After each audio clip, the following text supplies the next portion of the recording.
कोजागिरी पौर्णिमा म्हणजेच आश्विन शुक्ल पौर्णिमा।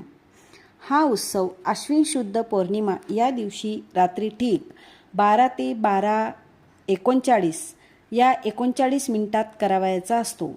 भगवान इंद्र, लक्ष्मी, चंद्र, कुबेर यांची वर्षातून सेवा करण्याची हीच एकमेव वेळ असते। शक्यतो हा उत्सव प्रत्येक सेवेकऱ्याने आपल्या घरीच करावा। लक्ष्मी, चंद्र, इंद्र, कुबेर यांची प्रतीके एका पाटावर मांडावी। एक सुपारी म्हणजेच लक्ष्मी, तांब्याचा भरलेला गडवा, त्यावर आंब्याच्या दगडा हे इंद्राचे प्रतीक व चंदनाचा गोल चंद्र पाटावर काढावा व लक्ष्मी शेजारी पुन्हा एक सुपारी कुबेराची ठेवावी।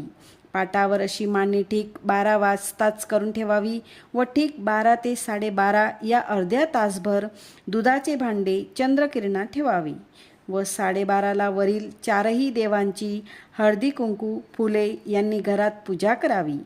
12:39 आधी चंद्रप्रकाशात ठेवलेल्या दुधाचा नैवेद्य दाखवून तो दुधाचा प्रसाद घ्यावा।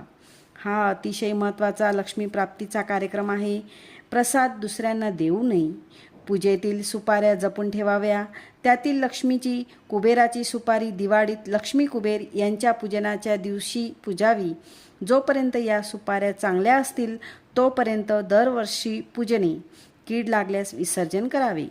कोजागिरी हे व्रत लक्ष्मी प्राप्तीचे असल्याने या दिवशी किमान लक्ष्मी गायत्री जप 1 माळ, विष्णू गायत्री जप 1 माळ, व्यंकटेश स्तोत्र, श्री सूक्त, लक्ष्मी कवच 1 वेळा वाचावे, कुबेर मंत्र 1 माळ जप करावा।